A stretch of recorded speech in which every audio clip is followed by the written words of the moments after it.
She thought it was just another job, a simple role as a caregiver in a quiet mansion. But the man she was hired to care for was hiding a secret that could expose betrayal, lies, and a love no one expected. What happens when truth returns in silence, and the one who was ignored becomes the only one who truly listens? If you're new to the channel, don't forget to subscribe and like the video. Also, let us know in the comments where you're watching from. Now, let's jump into the story. Nina walked slowly down the dusty road, her shoes worn and her feet aching. The sun was already high, and she had been out since early morning. Her stomach growled, but she kept going. She had to find work. Her little sister Tessa was waiting at home with nothing to eat except plain rice. Their mother, Mrs. Dina, barely spoke anymore. Ever since their father left, she had fallen into silence, often sitting by the window, lost in thought. Nina had become the head of the family at just 19 years old. As she passed a quiet village on the edge of town, her eyes caught something unusual. There, behind tall iron gates, stood a large, beautiful house. It looked like something out of a movie: polished white walls, flowers neatly lined along the driveway, and a sign that read, "Help wanted. Inquire within." Nina stood still, heart beating faster. It was too fancy. She didn't belong in a place like that, but she needed a job. Swallowing her doubt, she walked up to the gate and rang the bell. After a moment, a woman appeared. She was tall, sharp-looking, and dressed in expensive clothes. Her eyes narrowed when she saw Nina. "No handouts," the woman said coldly. "I'm not here to beg," Nina replied softly. "I saw the sign. I'd like to apply for the job." The woman looked her up and down. Nina felt small under her gaze. Finally, the woman sighed. "Come in." Nina stepped through the gate, her heart pounding. The house was even more beautiful up close. Inside, everything was polished and quiet. The woman led her into a sitting room. "My name is Clarice. I run this household. We don't need a cleaner or a cook. We need someone to care for my husband. He lost his hearing in an accident. He's difficult. Many helpers have quit." Nina listened closely. She had never taken care of someone deaf before, but she was willing to try. "I can do it," she said without hesitation. "I'm not afraid of hard work." Clarice raised an eyebrow but said, "Fine. You'll live here. You'll get 2 days off a month. Your focus is my husband. Do not get involved in anything else. Understood?" Nina nodded. "Yes, ma'am. Thank you." Clarice stood up. "You start tomorrow. Come early." As Nina left the house, she couldn't believe what had just happened. She had a job, a real one. Her first thought was to tell Tessa. Her little sister had been helping stretch every bit of food they had. Now Nina could finally give her hope. She rushed home, holding back happy tears. But when she got there, the house was quiet, empty. Her mother was gone. Tessa too. Nina hurried to their neighbor's house and knocked. "Miss Lena," she called, "do you know where my family went?" The old woman opened the door, her face sad. "Your mother took your sister to the clinic. Something happened with your father." Nina felt dizzy. "My father? But he left us. He came back last night. Drunk. He started shouting. There was a fight." Nina clenched her jaw and ran home. Hours passed before her mother and Tessa returned. Her mother was crying. Tessa's clothes were torn, her face pale. "What happened?" Nina asked. Tessa looked at her and broke into sobs. "He hit Mom. I tried to stop him. He pushed me. The neighbors came. They called the police. He's gone now." Nina hugged her sister tightly. Their family was broken, but she had no time to cry. She needed to be strong. "I got a job today," she said softly. "I'll be living in the house. It's not far. I'll come home when I can. You take care of Mom. And yourself." "Okay," Tessa whispered. The next day, Nina returned to the mansion, her small bag packed with clothes. The gates opened, and a housemaid welcomed her. "You must be the new girl," the maid said. "I'm Ruth. Come, I'll show you your room. Nina followed her down a long hallway to a small room with 2 beds. You'll be sharing with me.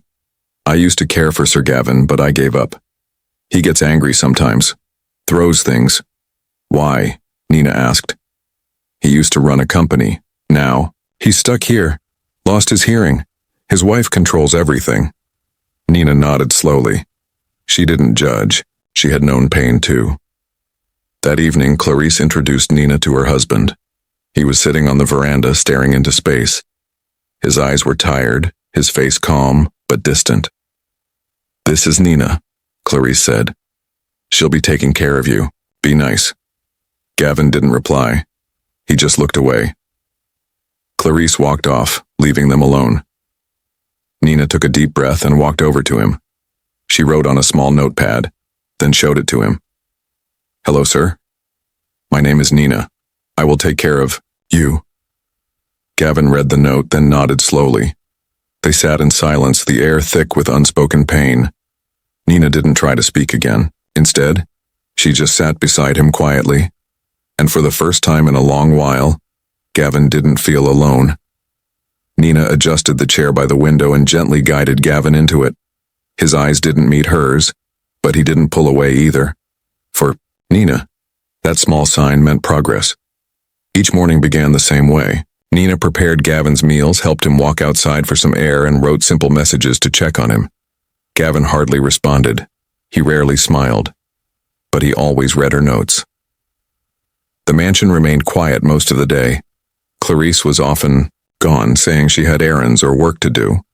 When she was home, her presence was heavy and cold. She didn't speak kindly to anyone, especially Gavin.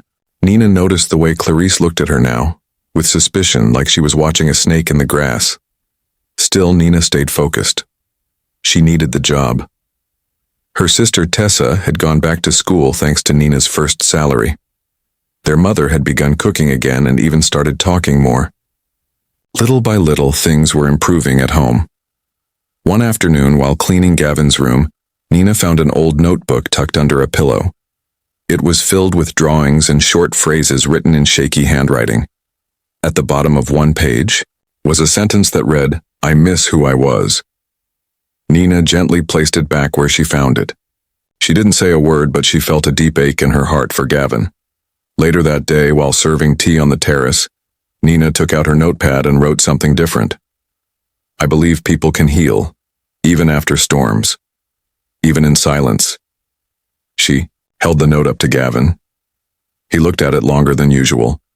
Then, slowly, he picked up the notepad and wrote something below her words. Thank you. Nina smiled softly. From that day forward, their connection grew. She spoke little, but her actions said enough. She helped Gavin sit more comfortably, encouraged him with small gestures, and even brought a tiny radio one day, letting him feel the soft vibrations of music through his fingertips. What are you doing now? Clarice snapped one evening, walking in suddenly as Nina and Gavin sat with the radio. We're just listening to music, Nina replied gently. He can't hear, Clarice said coldly. Stop wasting time. Nina lowered her eyes and nodded. Gavin watched Clarice leave, then turned back to Nina. His jaw clenched, but he stayed silent. A few days later, Clarice gave Nina a harsh task. Take the laundry baskets to the basement, she ordered. You need to earn your stay. Nina nodded and carried the heavy bags down the narrow stairs. The basement was dark and cold. Halfway down, her foot slipped on a loose step. She tumbled hard and hit the floor below with a dull thud. Everything went dark. Back upstairs, Ruth noticed Nina was gone too long. Where's Nina? She asked another maid. Basement, I think, the girl answered. Meanwhile, Gavin had been pacing. He kept looking at the door. Something didn't feel right. He finally asked Ruth using slow speech and simple signs. Where is Nina? Ruth looked surprised. She quickly wrote on a piece of paper. In the basement.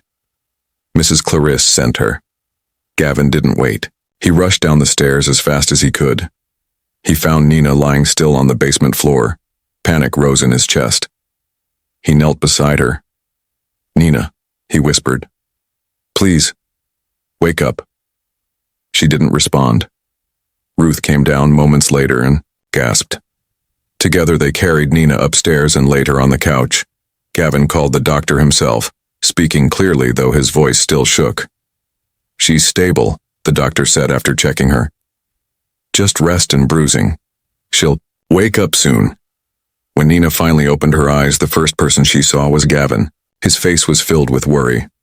"What happened?" she whispered. "You fell," Gavin said quietly.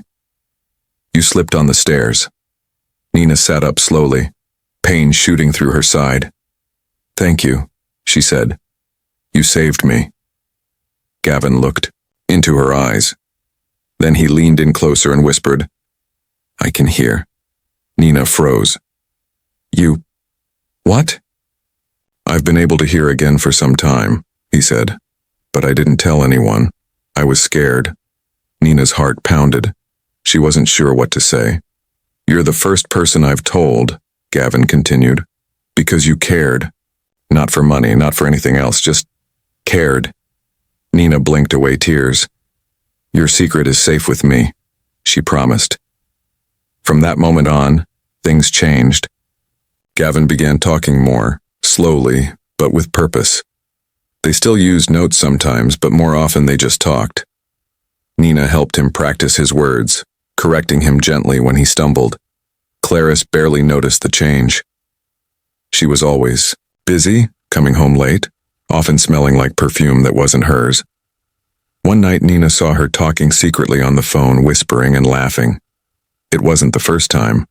She wrote it down in her notebook, unsure what to do with the information. Back in the quiet corners of the mansion, Nina and Gavin found a rhythm. They spent their evenings walking through the garden or watching the stars from the balcony, and, though they said little, the silence between them no longer felt empty. It felt safe. Nina sat quietly at the edge of the garden, her hands resting on her lap. The flowers swayed gently in the breeze, but her mind wasn't calm. For days she had seen and heard things that made her uneasy. Clarice's late returns, her secret phone calls, the perfume that didn't belong to her. Something was not right. Inside the mansion, Gavin was reading a book. His hearing was still a secret between him and Nina. He had told no one, not even the other staff. He trusted only her. "You look tired," Gavin said softly as Nina entered the room. Nina offered a small smile. "Just thinking." "About Clarice?" he asked, setting the book down. Nina hesitated. "I've heard things. I think she's hiding something from you." Gavin looked away for a moment, then met her eyes. "I know." Nina's eyes widened slightly. "You do?" "I've been listening. She doesn't know I can hear again. I've heard her whispering on the phone, talking about money. Talking to someone named Colin," Gavin said, his voice steady. "What will you do?" Nina asked gently. "I need proof. I want the truth before I make any decisions," he replied. The next day, Gavin called an old friend who worked as a private investigator. They met secretly in town, away from the mansion. Gavin explained everything, and the man agreed to follow Clarice and gather information. Meanwhile, life in the mansion continued quietly. Clarice stayed busy with her lies. She barely noticed the bond between Nina and Gavin growing stronger each day. One evening, Gavin sat with Nina under the moonlight. "You've changed everything," he said. "When you first arrived, I thought you were just another worker. But now, I see you're the only one who truly cared." Nina blushed and looked down. "I only did what I thought was right." Gavin reached out slowly and took her hand. "I don't want to hide anymore. Not from her. Not from anyone." A few days later, the investigator returned with photos and recordings. He showed Gavin images of Clarice with another man, smiling, holding hands. There were bank records too. Money taken from Gavin's business account without his knowledge. Gavin felt a mix of anger and sadness. He had once loved Clarice. Now she had betrayed him deeply. "We need to expose her," Nina said carefully. "Yes," Gavin nodded. "But I want her to reveal her own lies, and I need your help." Nina listened as Gavin explained the plan. She would return to Clarice and pretend she wanted her job back. She would apologize, act desperate. Gavin would be nearby recording the conversation. "I don't want you to get hurt," Gavin said. "I'll be okay," Nina replied. "I want to help you." The next morning, Nina stood outside the mansion gate. Her bag was small and her heart was beating fast. Sally, one of the housemaids, saw her and opened the gate. "Nina?" she asked, surprised. "What are you doing here?" "I need to speak with Clarice," Nina said calmly. Clarice appeared a moment later, arms crossed and eyes narrowed. "You came back?" she said with a smirk. "I thought I told you to never return." "I'm sorry," Nina said, lowering her eyes. "I need work. I'll do anything. Please." Clarice laughed coldly. "Anything? Even if it means watching me and Gavin together." Again, Nina stayed quiet. Clarice stepped closer. "You think you fooled me? I know you were trying to get close to my husband. Too bad. He's mine. And soon, his company will be mine too." Nina's face stayed calm, though inside her heart was racing. "You don't believe me?" Clarice asked, smirking. "I made him believe he was useless, and now he depends on me for everything. No one will take that from me, not even you." Just then, a voice came from behind them. "You're wrong." Clarice froze. Slowly, she turned around. Gavin stood there holding a small recorder in his hand. "You heard that?" Clarice asked, her face pale. "I heard everything," Gavin said, his voice strong and clear. "I've been able to hear again for weeks, and I've been watching, listening." Clarice's expression turned to panic. "I can explain." "Save it," Gavin said coldly. "The police are on their way." Sirens echoed in the distance. Clarice backed away, tears forming in her eyes. "You'll regret this," she screamed as two officers stepped forward and handcuffed her. Nina watched, in silence, as Clarice was led away. Part of her felt relief. Part of her felt sorrow. It was a sad ending to a story once built on love. Gavin turned to Nina. "Thank you." "You don't need to thank me," she said. "You saved yourself. You just needed someone to believe in you." As the sun set behind the trees, Gavin reached for her hand again. "Now it's time to begin again." Nina nodded, her heart full of hope. A week had passed since Clarice was taken away. The mansion, once heavy with silence and tension, now felt strangely empty. Gavin had taken time off from everything. He stayed indoors reading, walking the garden path, thinking about what came next. He hadn't seen Nina since the day Clarice was arrested. Every time he looked at the chair she used to sit in, or the hallway she used to walk through with her soft steps, he felt the absence. The peace he had found with her presence was gone. One morning, as the sun spilled into the kitchen, Gavin stood by the window holding a small box. Inside was the notepad Nina had used to write him messages. He flipped through the pages slowly, reading each one with a gentle smile. Every message reminded him of kindness, of care, of the quiet strength she carried. He finally made a decision. Later that afternoon, a car pulled up outside a small house near the edge of town. Gavin stepped out, dressed simply, carrying a paper bag in one hand. Tessa opened the door. "You're the man from the mansion," she said, surprised. Gavin smiled. "Hello. Is Nina home?" Tessa ran inside. "Nina, someone's here for you." Nina stepped out, eyes wide. She hadn't expected to see Gavin at her door. She had been trying to forget him, telling herself their worlds were too far apart. "Hi," she said quietly. "Hi," Gavin replied, handing her the bag. "I brought some bread. I didn't come empty-handed." Nina laughed softly. "You didn't have to." They sat outside on a bench under a mango tree. Birds chirped in the branches above. "How have you been?" he asked. "Managing," she said. "I've been helping my sister with school. My mother is doing better now. Things are quiet, peaceful." Gavin nodded. "I'm glad. You deserve peace." Nina looked at him, unsure of what to say. She still felt something for him, but doubt held her heart. She was afraid. Afraid of starting something that might end in pain. "I miss working with you," Gavin said suddenly. Nina looked down at her hands. "I miss your presence," he continued. You didn't just care for me. You made me believe in myself again. It wasn't just me, Nina replied. You chose to rise again. You just needed someone to remind you you could.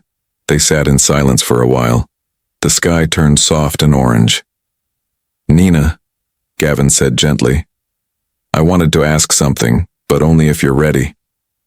What is it? She asked. If I asked to court you, would you allow it? Nina froze. Her heart skipped.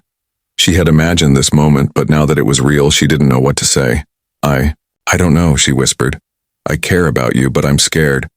I grew up with broken promises. I've seen how love can turn cruel. So have I, Gavin said. But maybe that's why we both deserve something true. What about Clarice? Nina asked. What happens now? The court has granted the annulment, he said. She will face the consequences of her actions. I won't carry that pain anymore. Nina looked at the ground.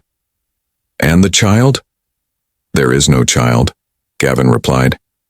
She lied about that too. The doctors confirmed it during the investigation. Nina slowly nodded. I don't expect an answer today, Gavin said.